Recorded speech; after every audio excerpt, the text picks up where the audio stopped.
everybody. Welcome back to the Games Den podcast, episode 4. Today, you are joined by the regular cast, myself, Addy. Hi, I'm Evan. And I'm Shashank. That intro is never going to come any less awkward over Never. time. Yep. Never. It's just It's a brand. It's a brand identity. Yep. Well, for those of you who don't know, we at the Games Den are the game development club at the University of Alberta. We make, talk, and play games. So often at times we get industry speakers to kind of talk at our club sessions. We play games together, analyze them, do design breakdowns, and we also do host game jams and stuff like that to actually make games. And yeah, so last episode, we had a very special guest, Nathaniel, join us as we talked about race and diversity in video games in response to the Black Lives Matter movement that happened the week prior. And it's still going on and should still keep going on. And so this time around, we kind of wanted to talk a little bit more about some of the ongoing incidents in the games industry. But first and foremost, we should talk about what we've been playing as we usually do. So, Who wants to talk first? Just recently I've started playing Hades again. Ooh, yeah. Yeah, that's that game by Supergiant. It's their most recent, not even released yet. It's still in beta. It's a roguelite with a focus on story, which is very difficult for roguelites because when you have a roguelite, you have to embrace the fact that the player is going to die over and over again, and that is the main gameplay loop. And Hades seeks to make this canon within the game world, and the characters talk about how you die and what the mechanics are within the lore. So it's very interesting. And they just released another major update, so I've been trying to get into that and see what's happening. Nice. So, Do they add new weapons and stuff? They've added spoiler stuff that I can't talk about. Okay. Okay, that's fair. Yeah. I remember. Yeah. But it's very good. Yeah, I remember we played it back in one of the earlier betas in the Games Den, and that was so much fun. I remember looking around the room and everyone's checking out what the price is for the game. Yeah. Yeah.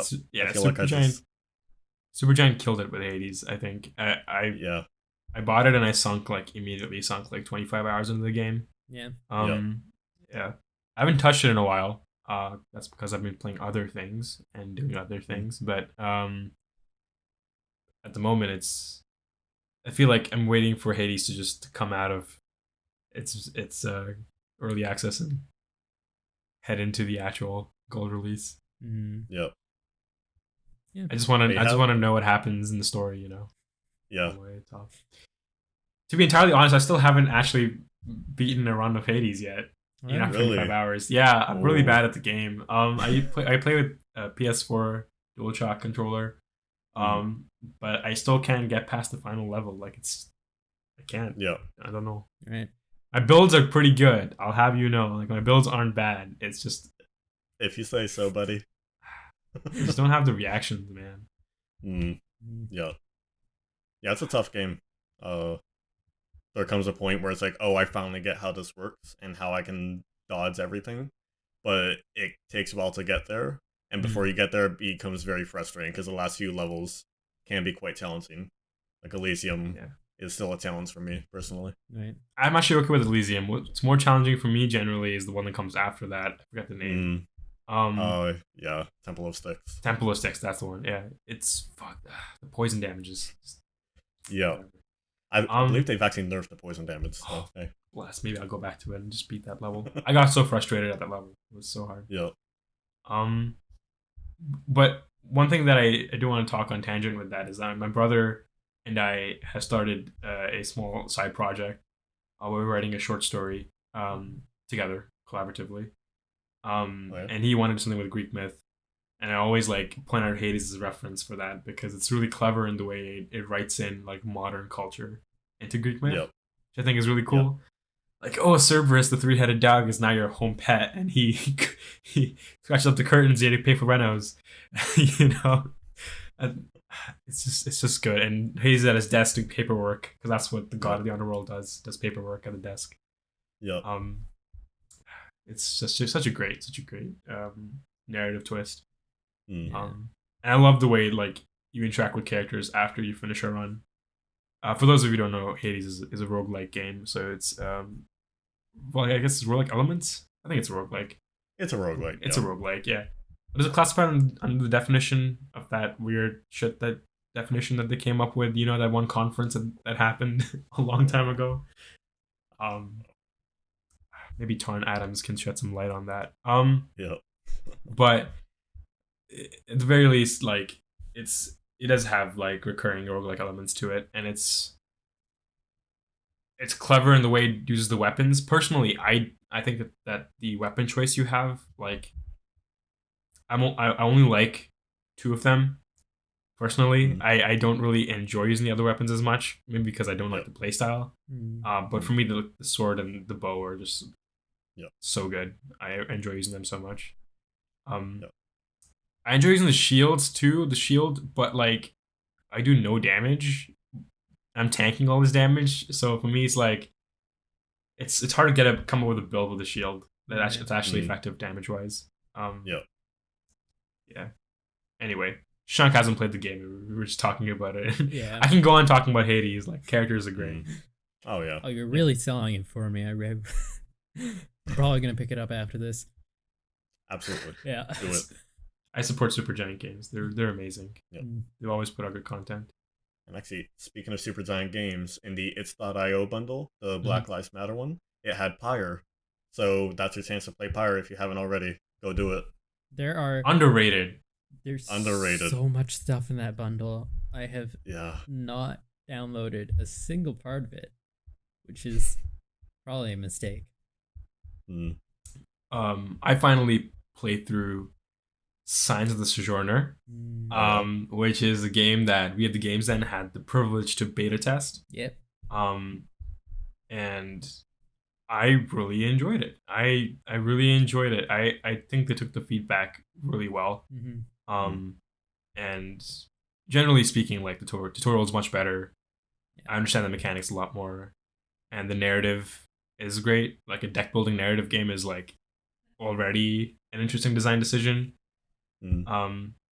So I don't know. Shank, you played through the game, right? Yes, I didn't manage to finish a run before my key got revoked. Because it was a beta key, right? Mm-hmm. Just because like finals were happening and stuff. So, but no, like I played a couple different run throughs because obviously being a beta, it was a little glitchy and it crashed a couple times and soft locked. So I had to restart my runs, and just seeing how each run is unique was really cool to see. I would highly recommend the game to anyone. It's a great story, first off. Yeah, it's such a good story. The music. Oh Yep. my god. The music is amazing. I am not ashamed to say that I ripped the sound files out and mixed my own soundtrack before the game came out. I did buy the actual official soundtrack afterwards, but I will say a couple of those songs I think I may have mixed them a little better. All right there. Let's calm down. Yeah. No, I have to agree. It's made by the same, well, not the same people, but a couple of the same people who worked on What Remains of Edith Finch, which is a BAFTA winner game. And the narrative, the art style is so good. And I highly recommend it for mostly those two reasons. And the music, obviously. Yeah. Speaking of music, I was just listening to Darren Korb's stuff again today in the morning while I was making breakfast and getting ready for a meeting. And Nice. like, oh, man, it's just so hype. I just love everything the man touches. Like, Yeah, like he hasn't put a bad song or bad music track or anything. No. It's like everything does what it's supposed to do and a bit more. It's great. Yeah, and I love like his synergy with Ashley Barrett, right, as a singer. Oh yeah, Like it's just they just work so well together. It's fantastic. yeah. For those of you who are interested, check out Darren Korb's music. He writes the music for all Supergiant games so far, and he's really really good. But yeah, enough of the tangents. What else were you playing? I haven't been playing a whole lot of video games recently. I've been quite busy, but I've been playing quite a bit of D&D, and it is Ooh. so good. This is the session, boys. This is where we get into the D&Ds. Yep. It had to happen at some point. It had to happen at some point. It's a phenomenon. Yeah. I do really enjoy every single session. We have a session every week with my main group, and a couple days before, everyone in the chat just goes, "I have achieved maximum hype for this next session." Nice. And it's true, right? It's weird because obviously the DM needs to prepare sessions, but as a player, it hooks you, but you're not allowed to constantly play it. You can only play like once a week or however often your DM prepares stuff, and so it keeps you waiting. It makes the session sweeter. It's the same experience as waiting for the next episode of Game of Thrones before it went bad. Yeah. It's like, oh, next episode's gonna come up in another 5 days, and you know, the countdown timer, or like seasonal anime, for example. Yep. It's the same hype mechanism, right? It's like, oh yeah, schedule D&D time. Love it. So good. I had a really, sorry, Shank, you want to go? Oh, I was just gonna say, I am a DM for another group which hasn't met in 2 months now. So I'm making a session for them. Nice. Yeah. It'd be so cool if you had like a montage, be like, while you were gone, look at what all happened, and then you're like, y'all just missed out on all this content. The world just kept spinning without you in it. I don't know how the punching that would be, but I think it'd be pretty cool as plot hook. Could be. Yeah, I personally had a really cool moment. So I'm currently playing an Echo Fighter, which is the new subclass for fighter that came out with the Explorer's Guide to Wildmount. Which, by the way, I see it on the shelf on the local comic book store. I'm like, I should get that, and then it's like 70 CAD, and I'm like, I have the money for that. Not yet. I'm saving up for Ghost of Tsushima. But like, damn, that class is I'm loving playing a fighter. Like the Echo Fighter is so cool. And I've purposely like softlock's the wrong word here. I purposely constrained my fighter to be like a samurai. The samurai subclass of fighter, by the way, I hate it so much. So my character is an Echo Fighter, but aesthetically a samurai, and so I'm having so much fun with this character because like I use dueling, which is the one-handed feature you get with fighter, but I'm not taking like Great Weapon Master or anything of that sort. I'm not taking any feats, and it's just the raw damage, man. Like it's sick. And I recently subclassed into Wizard, so I have 1 level in Wizard for our last boss fight where we fought a Mind Flayer, and I had some. So this has been a hot topic because like on the Discord server, as we were talking about mind control and D&D and the problems with the mind control mechanics, but we'll get into that a little bit later. Yeah, in the main section. So I had I had a couple of turns which I really hated in the final battle, where I just couldn't do anything, or was I whatever I was doing, I just wasn't enjoying it. And so for 10 minutes plus, I was just sitting there like drinking coffee, right, and I was not engaged. Yeah. I was just waiting. I was just planning out this one move that I've been planning out for the past 5 sessions, right? I had this one move that I've been wanting to do for 5 sessions, and I finally got a chance to do it, and it was sick. Um, and I'll tell you exactly how it went. So as a class, I have 7 levels in fighter and 1 level in wizard. And so I was like in a state where I just couldn't move, and I was stunned or whatever. And there was like a crystal skull that had the souls of people who were trapped inside of it. Blah blah blah. There was a wizard friend of ours who was in the skull. And so after I broke free of the stun, the mind flayer, by the way, was hovering 60 feet in the air.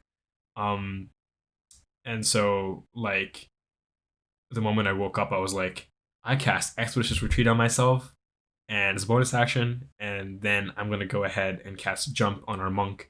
Um, and so it was really sick because the monk finally was able to hit the enemy because she was able to jump up like so high, Yep. consistently.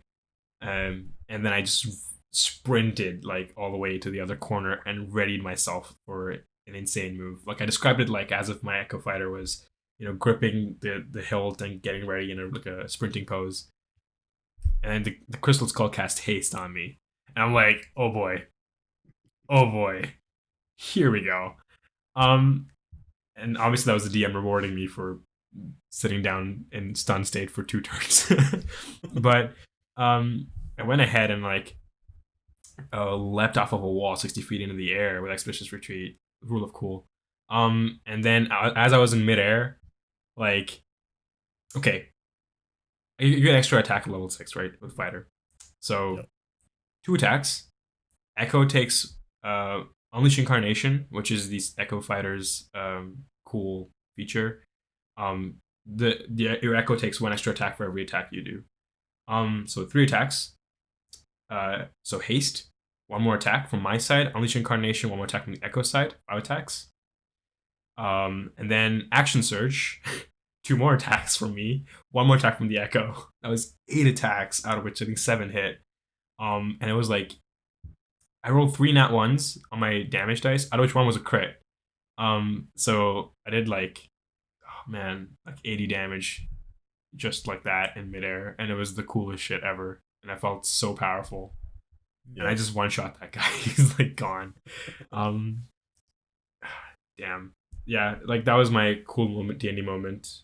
Did you guys have any cool moments playing D&D recently?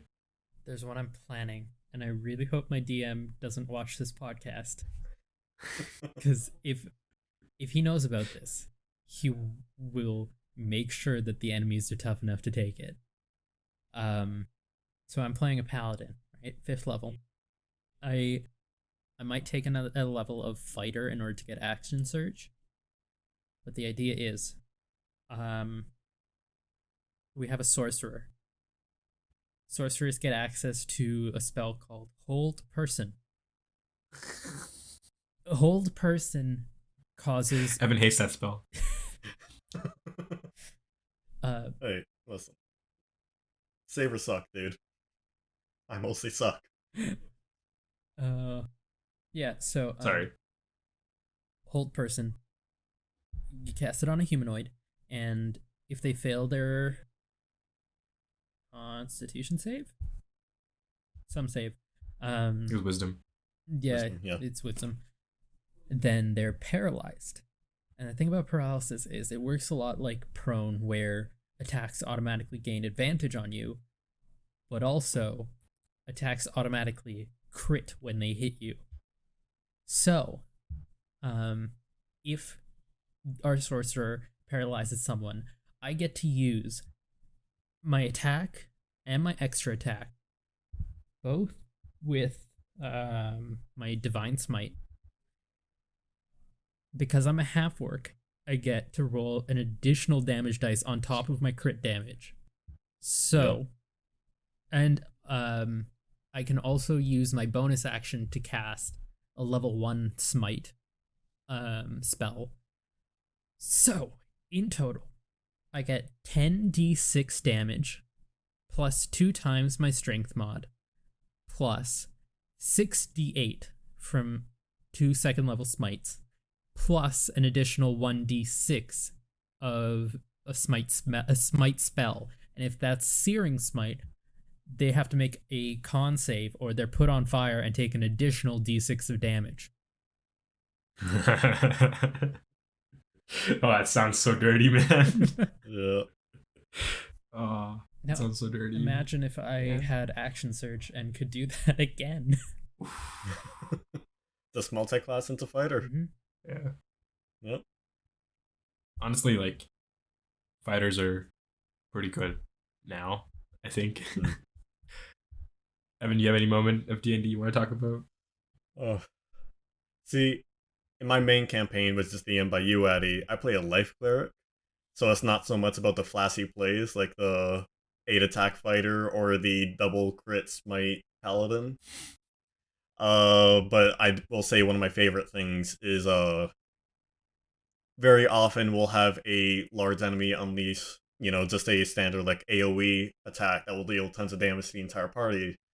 And then my turn comes up and it's like, I dislike that, so I'm going to use my action to restore like 10 HP to everybody, and then I'm going to use my bonus action to restore another 10 HP to everybody, and then entire time I'm restoring like another 10 HP to myself without even targeting myself. And it's like I just get to cancel out these giant AoE effects, which is very satisfying for a healer. So really, that's what I live for in my current campaign. Is my campaign the only campaign you're in right now? It's the only campaign I'm in right now, yeah. I need to get in more or start the Yemen, which I'm in the process of working on, but we'll see what happens. Yeah. We actually played a one shot last night to test out Omar's new module, I guess. He's trying to convert fighting game mechanics and play styles into D&D combat to try and spice up D&D combat. It was really fun, like, battle system. It revolves around pressure and meter, which people who play fighting games would kind of understand. And the pressure system felt really, really good, actually. But Evan played Warforged Sun Soul Monk. Yep. That sick. Is a very fun character because he was... Alright, to start off, Reginald the Butler had 4 charisma. So he had no idea how social situations worked. So the way I built his backstory was, the family who made him wants to gain power through technology, so he's out there searching for researchers and scientists to recruit.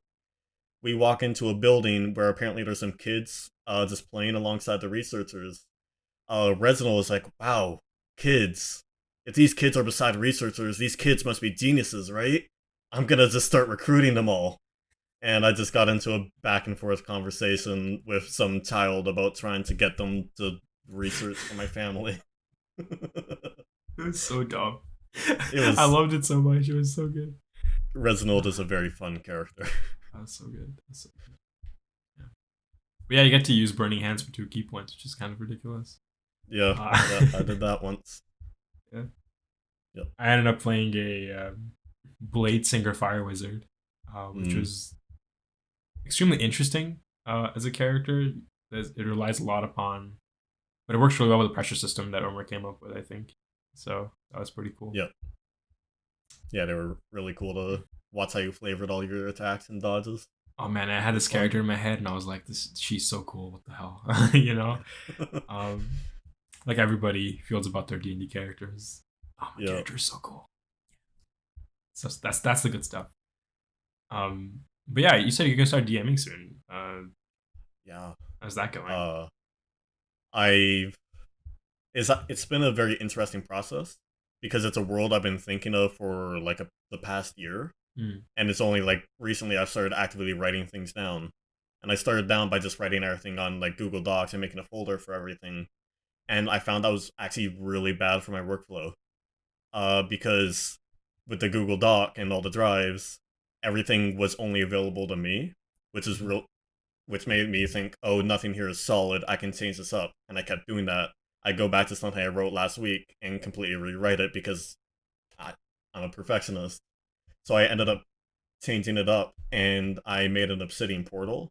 And although no one is actually looking at the obsidian portal, the idea that it is still public knowledge lets me write something. No, okay, this is out in the open. It's done. I'm not going to touch it now and move on to the next thing. So it's actually been a really interesting experience, and it's almost ready, I think. Nice. Yep. Yeah. That sounds very exciting. Mm. I actually, it was interesting because I think there was a conversation last night in Discord about big maps and building and world Yep. building. Yep. And throughout that entire conversation, I was just like, I've learned my lesson. You know, like I'm never ever starting with a giant world ever again. Like it is it's oof. Like I'm glad I made the decision I did with our campaign, which is the first D&D campaign I've DM'd. Yep. And like starting with a small world is so much easier because just as time goes on, you keep track of so much shit, and like even if you're keeping very good notes and everything, it's still hard to like remember which accent. This is one NPC from like 5 years ago, and now suddenly like, what's their accent? What does it sound like? And you have like the notes that says, okay, like British accent, like lower tone register, okay. And you're kind of trying to mimic it, but you won't have the same character because like in the moment when you were improvising, you have like, or you thought about it, you had that a certain aesthetic in mind. You just can't replicate that, you know. Like it's it's a ton. I've for my world right now I have 4 countries. And as soon as I made the map, it's like, oh, this is gonna be too much, so I'm gonna make sure like they never leave like beyond 2 countries. And one country that started off as its full society, and I'm like, I'm gonna drop a nuke on this place. It is now a shattered wasteland with like 5 people on it, so that makes it a lot easier on my end. Wow, world building, more like world destroying. Kill your babies. Kill your babies. As every good game dev would tell you, kill your babies. Yeah, but like I think there's such a. I'm learning so much about DMing because I'm now DMing 2 campaigns, and like for me, I just come across revelation after revelation while DMing, and trying to understand what the optimal experience is, you know, right. About which I guess is on a topic of conversation of flow theory, which something we want to talk about as well. Man, segues is our strength, I think. If Shashank, you want to talk about it for a bit? So, I don't know like the proper definition. I think you'd probably be able to give us that, Addy. It's a meme now. It's a meme. It's just a meme. Oh, great UX designer, what is flow? Okay. If I'm to explain it in a short period of time, there was a guy, a Polish guy. Yeah, I think it's Polish. This guy whose name is Mihaly Csikszentmihalyi, and well, this happened even before him, but he kind of wrote the book that's so famous nowadays. And he wrote a book called he's a positive psychologist, and he wrote a book called Flow, the science of optimal experience, and it kind of blew up. Many game designers and UX designers talk about it all the time. Like it's the theory that you can design. Everybody in their life has very engaging and optimal experiences. So when you're going hiking, for example, if you're a hiker and like hiking, then like when you're met with a challenge of like it's a pretty good gradient and you're feeling like as if you're working, or you're feeling like really in the zone, then you're in state of flow. And the state of flow equates when you're in gaming or something of that sort to when you're really immersed in something and kind of lose track of time, and then you lose track of like whatever you're doing, right? And you're just really, really engaged and immersed in your activity. That's when you're in the flow state.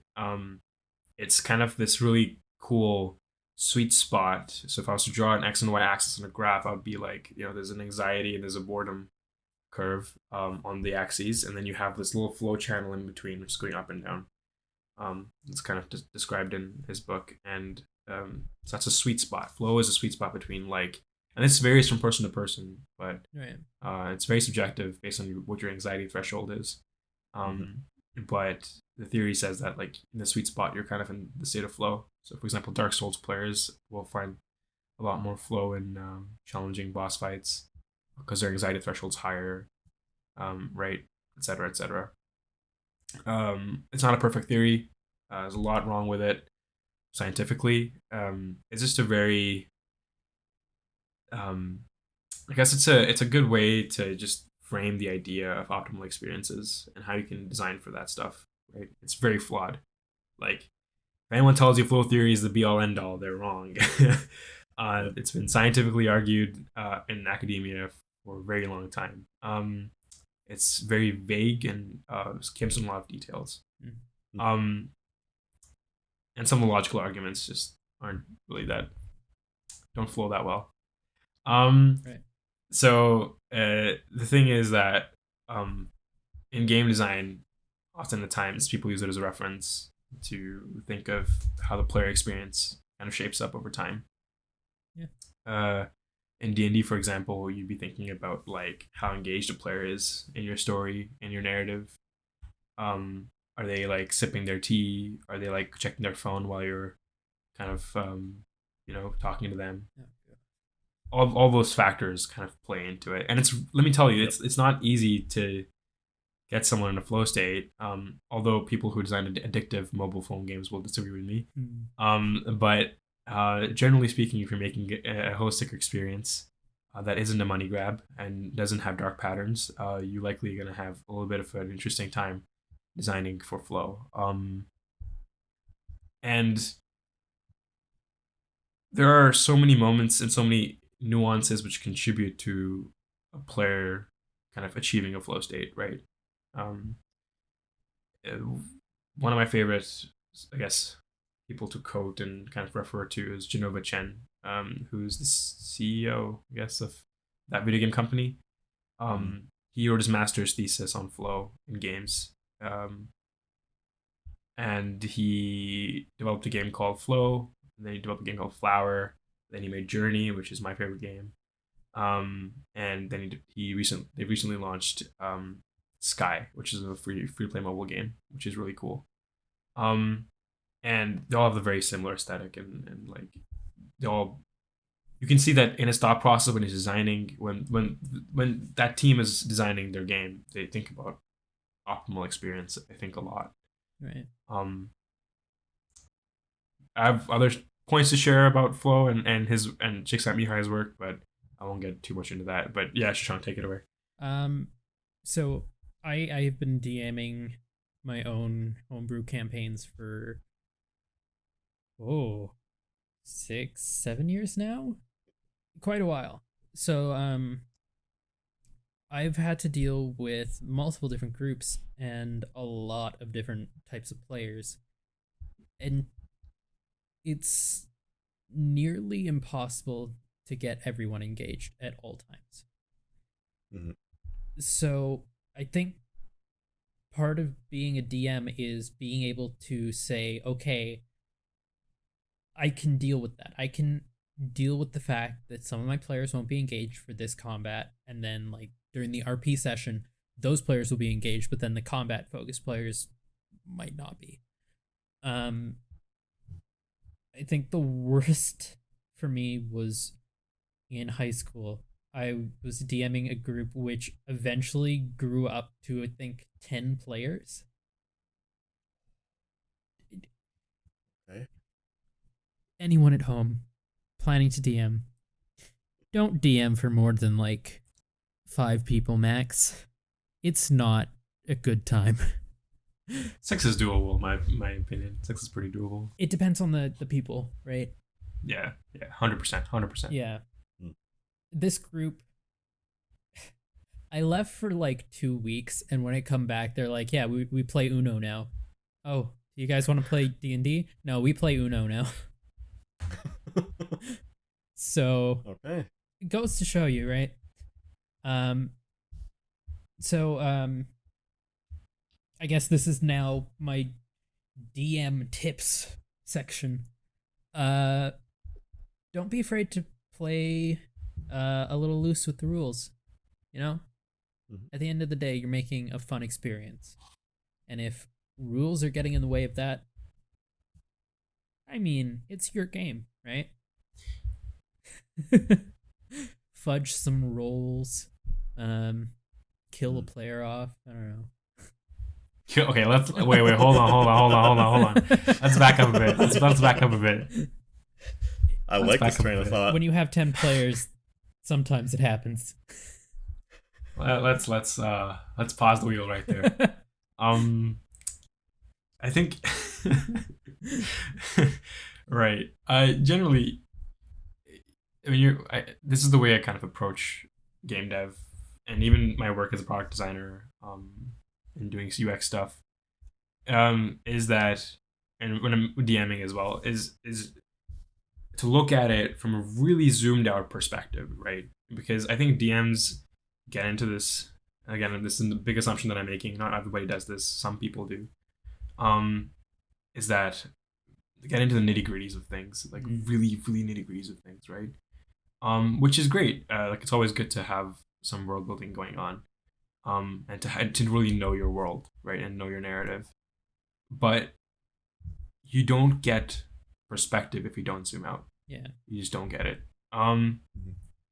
And when you zoom out, you can actually view things from like a very holistic lens, and you can identify the points that are causing your experience to be at least very irregular or inconsistent or perhaps just droll.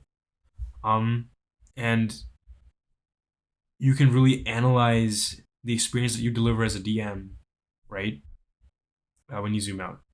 So always considering the holistic experience, I think, is the first step to making some really, really good content and some really good stories. And that's kind of how I view everything. And so when I'm DMing, I always think of I I fudge the rules all the time. Oh yeah. Shit, Evan's here, but Hey, buddy. but I fudge the rules all the time. Like I have, and there are DMs who play like they hold their neck to their rules, right? Like they think the rules is how the game should be played. That's kind of how it's designed for. I get it. Like that makes a lot of sense.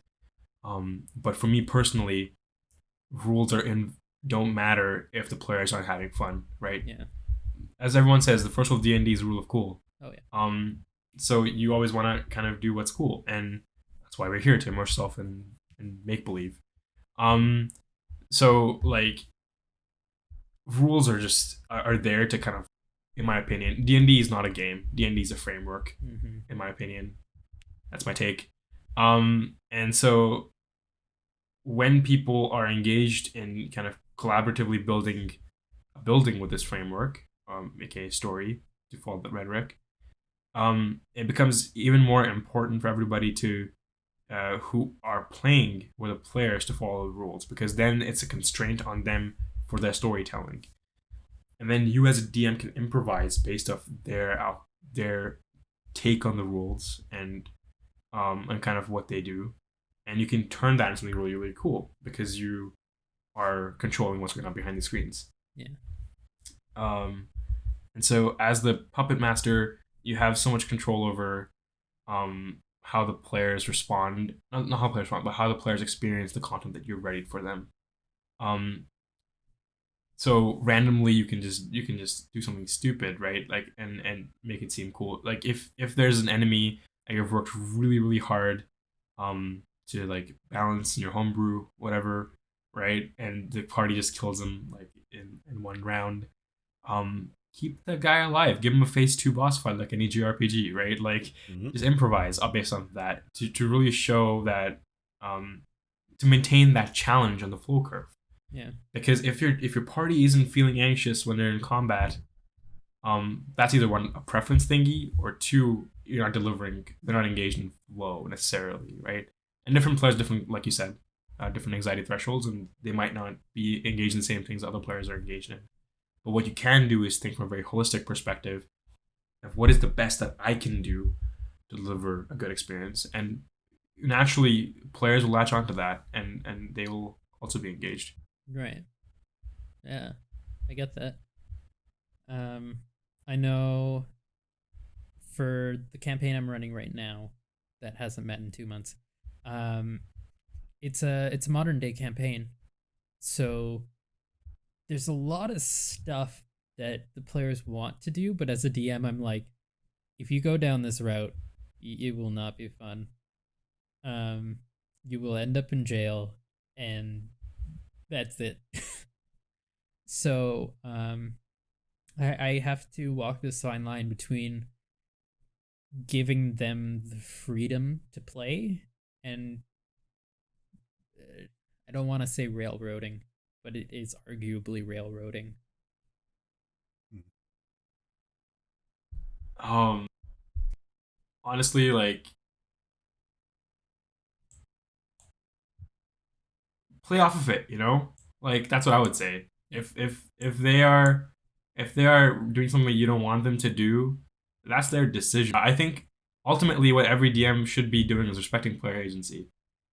Mm. Um Mm. like if they are taking part in this collaborative storytelling, it's because they want to do something that they can do in this world, right? That's why they're engaged. They want to do something cool that is off. They want their decisions to matter. Yeah. The reason why I'm so against railroading in D&D is because you're basically making them play Last of Us, where the decisions don't really matter at all. And at that point, is it really a collaborative storytelling game and more of I'm the creative director of this entire thingy, and you will do the story as I told you to do it, right? Mm-hmm. Is that a lot of what they teach us in university about games? Is that a game is only really a game when you have choice. Yeah. Monopoly is not a game. Fight me. It's not. Um, It's it, it's not dice a game. rolling. But, Say yeah. it's rolling. Um, but like, this is a very technical definition, of course, but at the same time, like, I think it makes a lot of sense in a lot of ways. Yeah. Um, and so like, if the players do something really, really dumb, how do you respond to that as another player, right? Like, I Right. think that is a perspective that DMs can benefit from, is a player's perspective. I know that when I was DMing Evan's group, I made a lot of decisions as a DM that I thought would be really, really cool, but I never thought of it from the player's perspective. I'm thinking of how to deliver this experience. What do I think they will enjoy? That's a fine mindset to have, but it's also you don't ever really, really know unless you're in that shoes. This is what user testing is all about. This is what testing and Yeah. UX is all about, right? You want to shatter your assumptions. You want to really think of things from a perspective that you don't have already. Right. Um, and um, and yeah, I think that railroading is is removing player agency, and that's just not a game anymore. It's not Yeah. fun anymore. Yeah. Yeah. I really do not enjoy doing it Mm. It's because Yeah. yeah. I think I think it's okay to have like major consequences for player actions. Mm-hmm. Like Sasanki said, if your players went down certain roads, they'd end up in prison. yep.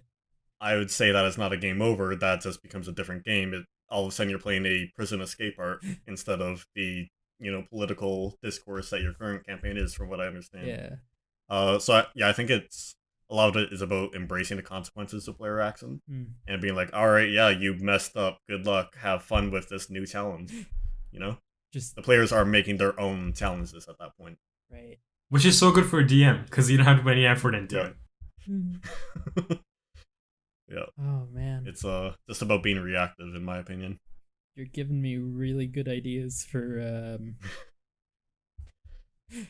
Oh, I don't know if my players watch this podcast. Mm. I have a quick question for If you they guys. do, I am sorry. I have a quick question for you guys. How long do you guys spend prepping for a session? Hmm. It depends on what they're doing. If it's like a dungeon or something, I will spend a good like week on it just so Mm. that there's stuff for them to do. A lot of the just town stuff I've already made through the setting. And it's just like the nitty gritty that I need to worry about, and that takes a couple days. Yeah. I I don't have a lot of experience with prepping for sessions, mostly because I've only DM'd one shot. I will say I will take as much time as what is given to me. Like I've been working on my current world for over a year at this point. I've been revising it constantly. The one session I've DM'd before, I was informed of, hey, by some friends at midnight, hey, you want to DM a session for us tomorrow at like noon? It's like, okay, sure. I have no time to prepare. Let's see what happens. So I've kind of hit the two extremes in that scenario. Yeah. Mhm. Yeah, that was not a good one shot for the record. I regret so many things. Yeah. Yeah, I have a very different DMing style. I told Evan this before, but prep. I set a timer on my phone for every session for 30 minutes, and I only prep 30 minutes per session, as a rule of thumb for me. And I at the end of every single month, I do a retrospective for 2 hours, and I look at the actions that they've made, and I kind of plan the consequences based on the actions. Right. Interesting. That kind of reinforce story arc, but no more than 30 minutes, because for me, D&D is much more fun experience for me if I'm improving more, Hmm. because that engages me. That's my anxiety level threshold. I'm in flow when I'm improving, right? Um, I'm engaged when I have to think on the spot and I have to come up with cool characters on the spot, or like cool consequences on the spot. That's what I have fun with. Um, Hmm. but everyone has their own DMing style. And obviously, everyone has their own flow thresholds. So it's very subjective. But I always think Yep. it's fun experimenting with different kinds of DMing styles. Hmm. You never know until you try. Yeah.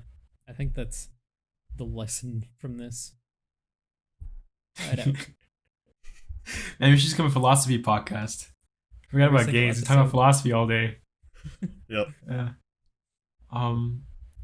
But yeah, flow theory, to cap things off, is like, it's not a perfect theory. Hmm.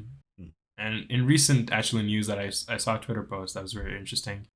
That the book itself has some interesting, uh, terrible takes on gender equality and stuff like that. So like that was very Hmm. eye opening in the way it was written. Um, and I was just shocked that I read this book already like 3 times, right? So I know this book like almost inside out, but I've never actually noticed that, um, because I'm male. So it's like it was really eye opening for me to kind of understand and read that. So generally speaking, like, it has something that turns you off. I still think it's worth reading the book just because of the fact that it's a new perspective, Right. um, on optimal experience. And I think that you can benefit from having it at the back of your mind somewhere generally. Uh, Yeah. just because, well, not necessarily flow theory, but the idea of an optimal experience. I think you can Hmm. benefit from that. Um, so yeah, if you're a game designer, or DM, think of take a zoom out, think about the perspective from a zoomed out lens, Yeah. um, and then dig into the nitty gritties. Yeah. Yeah. But yeah. Um, by the way, before we move on, I have a quick question for you guys. How many do you guys fudge rolls a lot generally? Uh, I do a couple times. Okay. Hmm.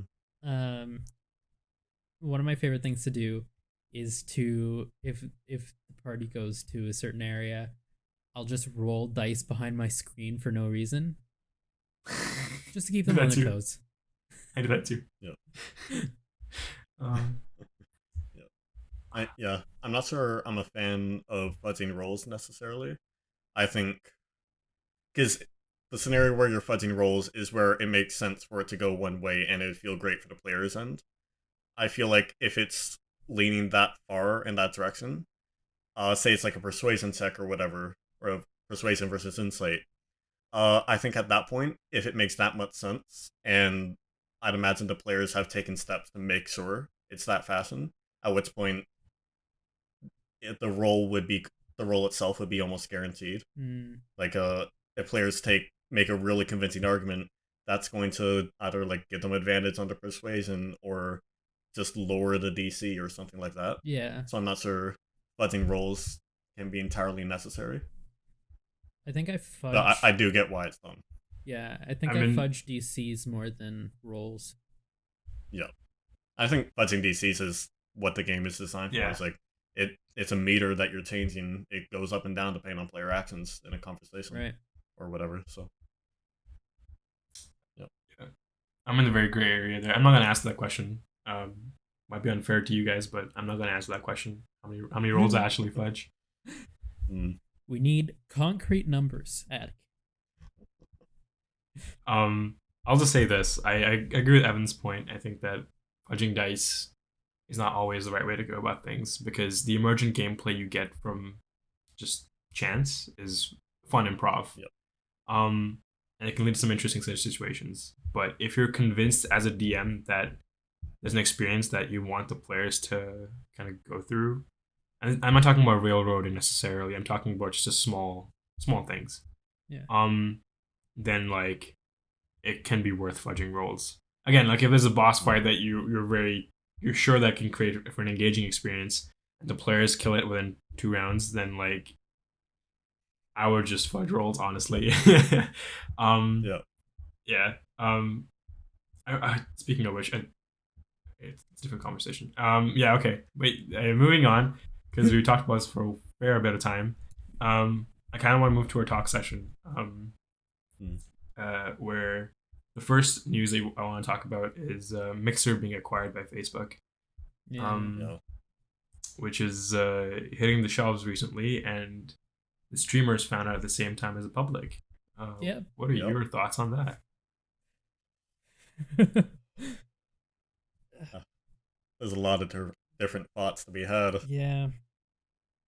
I I hate to see competition leave the market Mhm. because I think Twitch, as the premier streaming platform, needs competition Mm. if they actually want to improve. And the big hope was Mixer was going to be that, and I don't really see Facebook being a viable alternative as long as it's connected to a Facebook account. Yeah. Because Who has a lot of Twitch chat is about being anonymous and just being a little twerp on the internet. And if you can't do that without the streamer being able to contact your mother, then what's the point? Yep. Yeah. Plus, who has a Facebook account nowadays? Yeah. I feel real bad for those streamers though, Yeah. because Facebook is not a viable alternative in my opinion. Yeah, like Ninja and Shroud both declined the Facebook offer. Yeah, Ninja and Shroud made out like thieves because they still get the full payout from moving to Mixer Yeah. while still being free agents now. But all these smaller streamers who were Mixer partners, most of them are not going to want to move to Facebook, and they're going to have to start over, not quite from scratch on Twitch, but pretty close. Yeah. And that sucks. It really does. It's really unfortunate, and I think that it's such a hit. It's such a terrible hit to the streaming industry generally. Yeah. And I think it's just because Mixer wasn't performing really. It wasn't scaling fast enough to reach Twitch's kind of wavelength, which is why I think it was sold off to Facebook. It was on Microsoft before, right? Yeah. Pretty sure it's Microsoft. Yeah, it was Microsoft. Yeah. And they were just pumping money into it and not getting that much Out of it, yeah. That was interesting. I will say it brings up something interesting, because something I kind of ended up thinking about recently when it comes to Twitch streaming is there isn't really an end game for these streamers.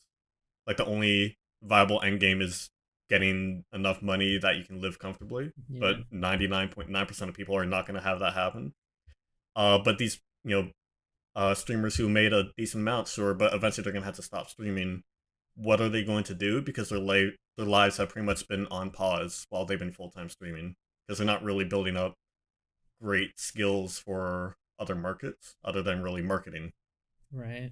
But even then, I feel like most companies would prefer someone properly trained rather than a Twitch streamer. So it's interesting. I'm actually kind of curious about this. Like, what skills do you think? Again, assumptions. But that's okay. You're here to talk about them. Um, Mhm. what skills do you think streamers develop and kind of get I out of streaming? I think they only get community management to some extent.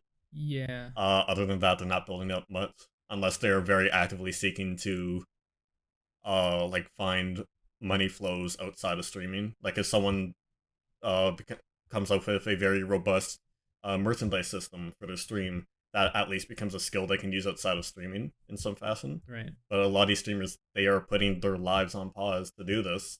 What is can be a very lucrative job, but no end game. Fascinating. There's yeah, it's interesting to think about what a lot of these streamers are going to be doing in 20, 30 years. Yeah. I'd be really interested to see personally, because I still think that even once these streamers are done streaming, there's still some kind of legacy leaving behind, right? Hmm. And some because streaming isn't going anywhere. Yeah, It's not like that's true. let's be honest here. And Facebook isn't the platform for it. I don't think. Nope. I'd Mm. be very shocked if I was proven wrong. And I'd be really interested to know how they pulled it off if they did. Mm. But I think that generally speaking, streaming is one of those things that I've always been so like scared of. Like as a Yeah. my brother was really into like YouTube, and he was like, "I want to make YouTube videos." I'm like, "You should go to university, Yeah, get yourself a degree." it's volatile. Yeah. Um, and it's mostly because like the fact that you are right. You are effectively putting your life on pause, and this is mostly like I'm talking about like let's play streamers, right? Rather Yeah, than like the people full timers who are devoting their lives to this. playing games mostly. Yeah, Because people who stream like music and stuff, they have skills that they're developing that they can yeah, always transfer to a absolutely. different market. Mhm. But you're right. If you're sitting around playing games, like you're not really developing much skills. I guess you can become a reviewer at IGN or something. I don't know. That's a job you want to Yeah, take because I don't think it's a job you want to do. mhm. And only But so many spots at IGN compared to how many streamers there are. yeah, and also the recent news about their staff and stuff like that. It's been interesting. Yeah, Yeah, because but another thing is these people are self-employed, so they mm, have no experience actually working for someone, mm. which is valuable to have if you're actually going into a workplace environment, and they just don't. So Yeah. I kind of assume that some of these people would just like end up starting their own businesses. That's kind of what I mhm. imagine a lot of these people would be doing, right? Yeah, Like, but then it becomes a matter of what product are they making with this business. yeah, There's a if it's something still in the streaming space, like I know there's some Twitch streamers who say, "Oh yeah, I'll become someone who like a streamer advisor kind of style," but there's only so much space in the market for people like that. Yeah. Like, not everyone who is currently streaming will be able to move into a job still related to streaming that they have the skills for. Right. So At some point, I'm very curious to see the future for this. yeah. At some point, it just becomes too saturated, right? Market. Yeah, yeah, exactly. And we're already seeing that with streaming itself. Oh yeah. So the stuff surrounding streaming, what'll happen there? Yeah. I've personally always like stayed quite far away from streaming culture. I'm Mhm. not, my opinions about this. I'm not a big fan of streaming as a medium of entertainment. I think there are good things that can come out of it. I still don't think that it's something about it is something. There are a few things about it that turn me off.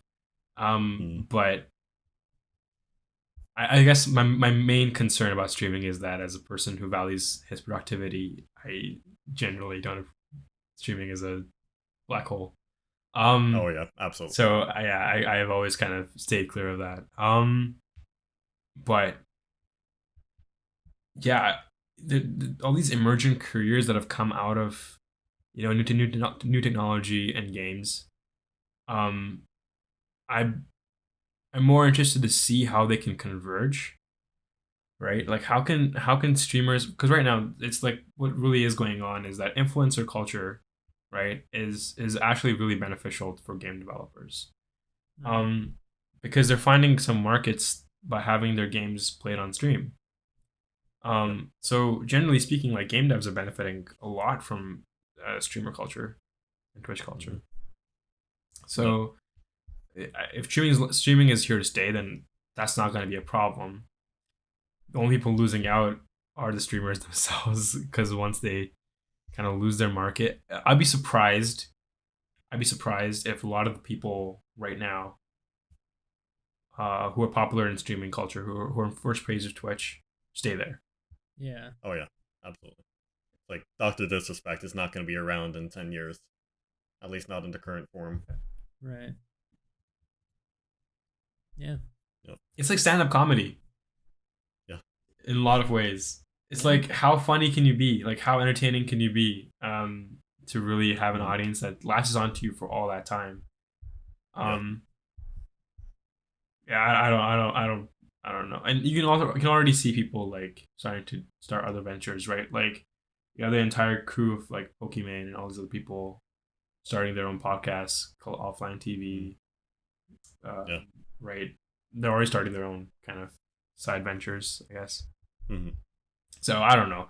I have mixed feelings about streamer culture, and I'm not generally a big fan. Although we talked about this earlier, there are some benefits to it. Yeah. Yep.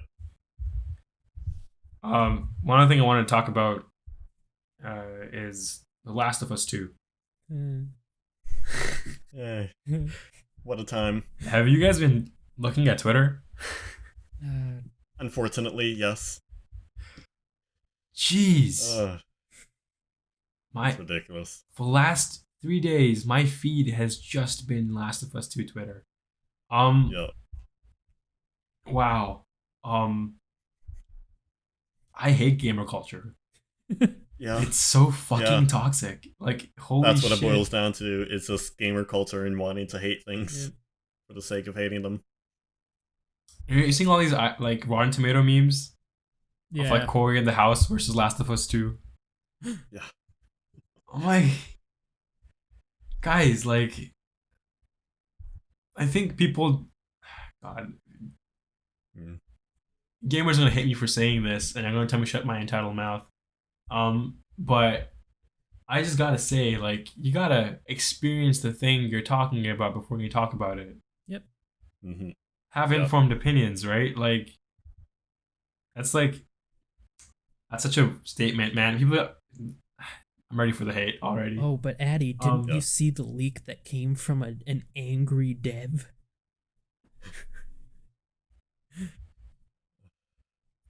Yeah, it's like the amount of rumors that are being spread around just to drive up hate for the game are ridiculous. Yep. Like that angry dev rumor. It wasn't a dev. It wasn't someone related to Naughty Dog or Sony at all who leaked it. It was some random third party guy. Yeah, and there's that disgusting controversy with Neil Druckmann. I don't know if either of you have heard about the mocap drama. Yep. With Laura Bailey? Yeah. Because her character has a sex scene in the game, and the game is mocap. And people were saying, oh, it was with Neil Druckmann, the director's self-insert character. And that he put it in there just so he could dry hump Laura Bailey. And, they both had to come out, like, deconfirm this, like, for one, it wasn't the character who looks anything like Druckmann, and people were calling the self-insert. 2, Druckmann never mocapped for any scene. 3, I don't even think that scene in particular was mocap because of the nature of it. Yeah. I mean, it's like baseless rumors that people latch onto because they want to hate the game. Yeah. It's like if there's criticisms, sure, but actually have proper criticism rather than these stupid rumors. I think it becomes a bandwagon, right? Yeah. Eventually, at one point, the people who actually hate the game have left because they're like, this isn't worth all of this, but there's this snowball just crashing down this mountain and you can't stop it because everyone tries to latch onto it, right? They're like, oh, I heard it's a bad game. I heard about the mocap drama. I heard about all of this drama. I want in. Yep. let me get on a Rotten Tomatoes and leave a user review giving the game 1 star. Haven't played it or bought it or anything. Haven't even watched any content from it. But no, this game, it deserves the 1 star. Yeah, and don't get me wrong. I think Naughty Dog has obviously gone under some heat for their work culture and everything else. And I personally Yep. am not a very big fan of the whole creative creative director like tour thingy. Mm. Like same thing with Kojima stuff as well. I'm not generally a big fan of it. But like that's a lie. I like Metal Gear Solid a lot. But I don't like Kojima. um, I'm ready for the hate. But generally speaking, I'm not a big fan of that kind of culture, right? And I know Naughty Dog's been under some heat for the way they've treated the employees, workers, all that stuff. Yep. I know they've already tried to address the issues with public statements. Um, but at the same time, like I have to really stress on the fact that like when you're playing a game, you're playing. It's like reading a book. It's like watching a movie, right? It's art. It's not here to necessarily always please you. It's here to make a statement. Mm-hmm. All games make statements, whether you like it or not. Um, Yep. and this kind of comes back from the last point we talked about this last week as well, right? Is like if they're making a statement with their game, they're making a statement with their game. It's up to your interpretation how you want to do it, but there's clear evidence that kind of shows a bias of the creative directors or the creators' personal interpretation of it, right? There's always a hint Yep. to that. Um, and I think that you one for taking that interpretation and swindling it with falsities is outrageous.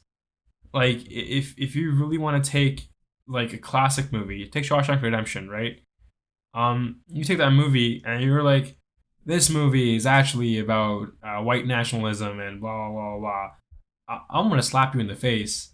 Like if that's your interpretation, sure, keep it to yourself. If you want to share it on Twitter, share it on Twitter as when it's not the hot bandwagon, right? Like, or write an essay about it or convince me I'm wrong. Show me some citations. But like, holy shit! Like, I I got on Twitter to keep in touch with my fellow game devs. Right, I'm active on game dev Twitter. Yep. That's kind of my wheelhouse, and UX Twitter, and design Twitter. And I joined it for most of my professional kind of opinions and stuff like that. Then I started getting into like artists that I really liked and voice actors really liked, all that stuff. And suddenly, like even my favorite game devs are like retweeting and commenting on shit like that, and I see it on my feed. I'm like, I don't want to engage with any of this content, but it's so hard to when all the people who you like and follow are engaging with it. Yeah. Yep. It just causes this terrible loop. Um, God, I hate humanity. I love it equally. Um, what are your opinions about this? Like, I have, I'm very, I'm not ambivalent, Mm. but at the same time, I'm sad. Right. Mm. Yeah. I it does make me sad because the more of these baseless criticisms or rumors or whatever, the more we see of those, the more it weakens the actual real stuff happening. It's like if you want to criticize Naughty Dog for how they treat their employees or something like that, that's perfectly valid. But when it's surrounded by all this crap that has no base or no reinforcement, it really weakens it. And that's what disappoints me is that we can't have the real conversations because people just want to make drama for drama's sake Mm. when there's real things to talk about. Yeah. So I'm just so over it. That's all I got. Um, I, I don't spend a lot of time on Twitter. I barely even have a Twitter. I think it's just the fact that it's so easy to say anything on Twitter. Mm. And it's so easy to say anything without having to back it up, right? And just as easy as it is to say something, it's easier to read anything. You can read absolutely anything, and if someone sounds like they know what they're saying, most people, 9 times out of 10, people will believe them, right? Mm-hmm. And you see this a lot with a lot of the drama that's come out of Twitter. A lot of these blank gates. Yep. Cancel culture. Yeah. Ah, cancel culture. Uh,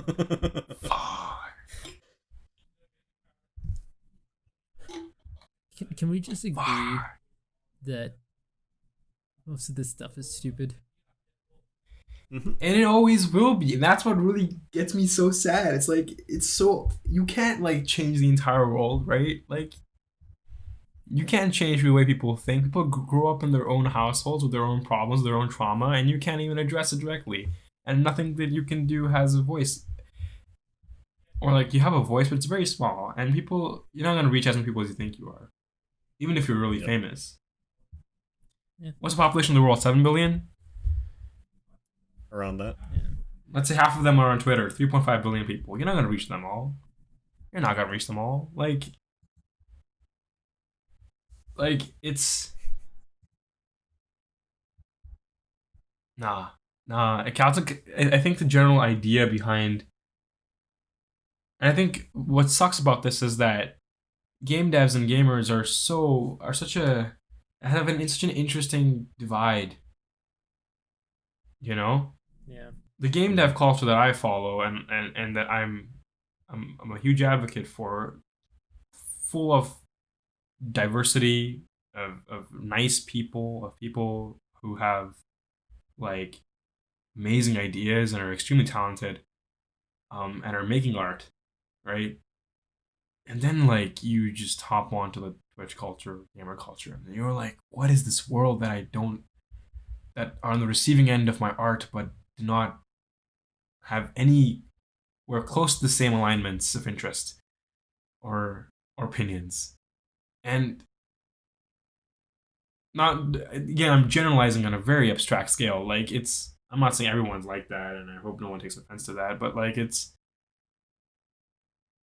just a general observation, right? We tend to see the negative things over the positive things. So I'm trying to be positive here by saying that there are amazing people and amazing fan bases that exist. But just to generalize and abstract further and further up, it's just a nightmare when you really look at it. Yeah. And I'm so sad that The Last of Us 2 is having... I think, to be fair, I think that people expected it to have that kind of reception. Yeah. Right? Troy Baker had told fandom, and even at the podcast that he's on, Watch Playlist or whatever it's called, the one with Alana Pierce, Austin Wintry, and Mike Bithell. It's a great podcast, by the way. I recommend it. On that podcast, he also said that I'm sure Last of Us 2 is going to have a very polarizing response, right? Which is true. Yep. It does. Like, and I think that's great. I think it's great that it's polarizing.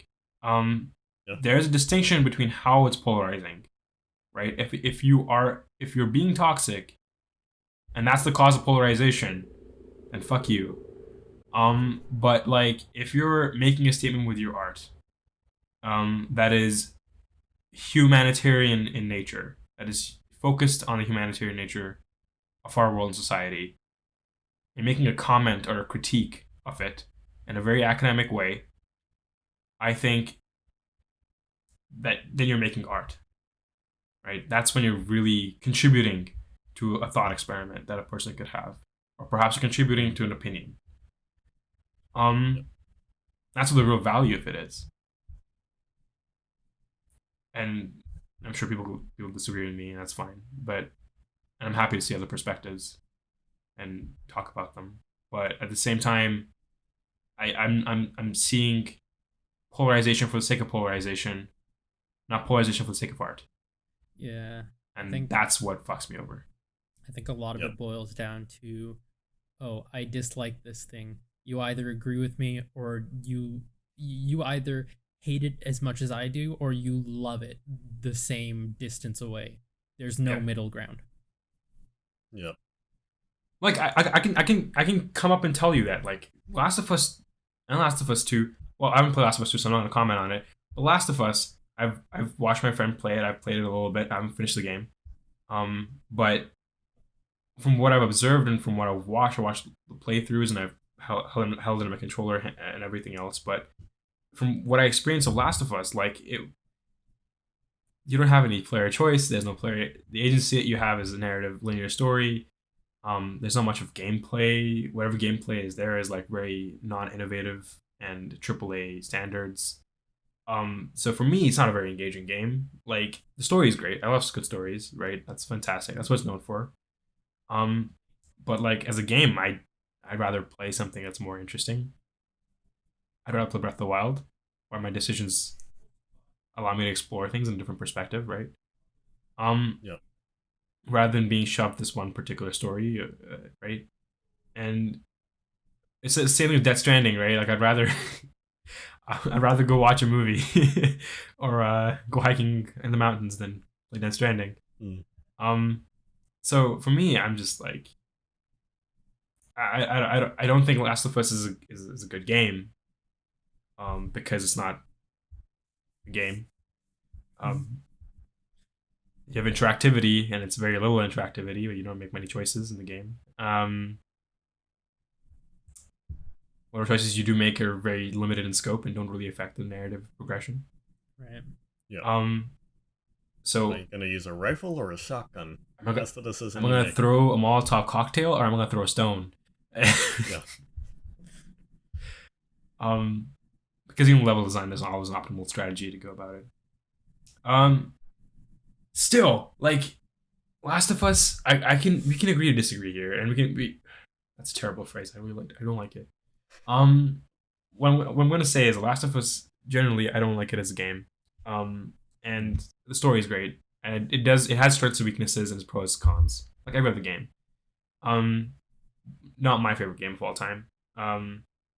But Last of Us 2 doesn't deserve polarization for the sake of polarization and baseless rumors. Neither does Ooblets, right? Neither does any other good game that's coming out from any developer or AAA title. We're talking about a medium of communication here, and there's so much that Twitter is just being toxic about, and I don't like it. Talk about the game for what it is, not for what it isn't. Yeah. Mm-hmm. Can we all just agree for this podcast that we just live in the gray area? We live in the middle ground.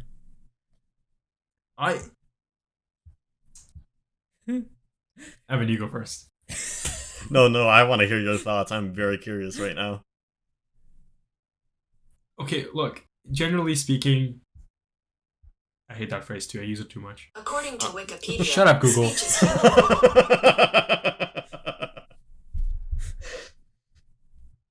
All right, Google, thank you. In my opinion, and I'm a huge believer. We talked about this earlier, right? About how I recently got into like Indian philosophy, stuff like that. And even like Buddhist philosophy for that matter. Like I'm a huge believer in like the balance of everything in life, and I'm a huge believer in a very non-biased, centrist opinion with open perspective. And so for me, like that's what it comes down to in this podcast. I will always approach something. I have my own biases, and I acknowledge them, and I know they exist. But at the same time, like I'm trying to be as open as I can, right, to everything I see. I'm not trying to judge something before I have experienced it for myself. Right. And I form my own opinions about things. So if you're in the gray area, sure. I guess that's one way to put it. Gray area for me means balance, and I'm okay with that. Yeah. Yeah. I think a better way to phrase it would be we don't join the bandwagon. We make sure we do stuff first. Think about what you're saying before you're actually going to go and say it on Twitter. How about that? Yeah. Or research what you're saying. I think that's a good way to put it. Do your research, kids. Mm-hmm. Yeah. Another life lesson with the Games Done podcast. What a great ending to the Games Done podcast. Every single one. That's all we have to talk about, though. Any other closing thoughts on Last of Us 2 drama on Twitter? I think we've summed it This up. makes me sad. Yeah. All right, Shashank, here's the outro. Are we doing Games Done recommends? We are doing games and recommends. That's right. All right, sick. Thank you for reminding me. I forgot about that. I finally recommend the book I've been reading because I'm still reading it. You grab it. It's called The Power of Habit by Charles Duhigg. I found out about it on a UX stream that I was watching for a 24-hour UX event, and that was really awesome. Super solid read. Approach it with an open mind, and you will gain a lot from it. I think it really tells you the science and tries to convey the science behind behavior modification in a lot cleaner of a way that can be absorbed with a fair amount of reading. It's not a droll read. It's pretty eye-opening in a lot of ways. So I recommend this book. This is a very good book. The Power of Habit by Charles Duhigg. Why we do what we do in life and business. That is my recommendation. Nice. Huh. If I had to recommend something, right now it wouldn't necessarily be something to read or play. It'd be more an activity. Something I've started doing quite a bit recently and I've been really enjoying is when I'm playing a game, I write about it as I'm playing. And I will write down a mechanic and how it makes me feel. And that's something I did a ton when I played Ori and the Will of the Wisp, because I found myself not a huge fan of that game compared to Blind Forest, and I wanted to figure out why. So I started writing about it, and I was able to figure out, oh, there are specific decisions these designers made that I'm not a fan of, but I can definitely see why they made those decisions. Mm. So I think, yeah, just write and think about what you're playing. Don't play it as a game, but play it as an academic exercise as well. Right. I think that's a fun activity, in my opinion. Yeah. All right. That's awesome advice, actually. I definitely follow that from time to time. It's really good. Yeah. Yep. Makes you appreciate it more, I think. Yeah, 100%. Yeah, it's very satisfying to do. For my recommend, and this is a visual thing for everyone on YouTube, otherwise just listen to my voice, I would recommend getting a whiteboard. It's very useful. As you can see on YouTube, I'm planning out the Games Den charity stream, which we're doing this weekend. The donation page for that. Ignore this top stuff. Don't worry about it. General thoughts. Internal monologue, Shanks. Yep. Yeah, whiteboards are just super useful because, like, if you want to draw something on paper, it doesn't flow as well as on a whiteboard. With a whiteboard, I feel like I can just like scroll something down. It all comes back to flow. It all comes back to flow. Always flow. Go with the flow. Go with the flow. Yeah. And with that, I think that's it for this podcast. Any closing thoughts? Whiteboards are great. I love whiteboards. Whiteboards are great. Great for ideation, prototyping, everything. Mm-hmm. Mm-hmm. So, we're a small podcast. We're only on episode 4. If there's anything you think we can do better, let us know. If there's anything you'd like to see us do more of that we're doing good, just tell us and we'll try to include it more.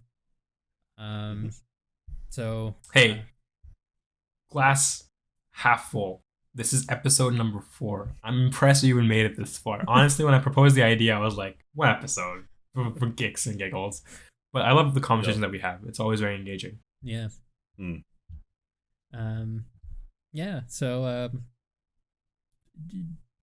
interact with us. We'll interact back with you. Guarantee it. Yep. We're a better game than Last of Us 2. Sorry. Did I take that? That's just nonsense. I'm just memeing. I think we're done. We're just done. Yeah, I think we're done. Yep. Bye, everyone. Have a good one.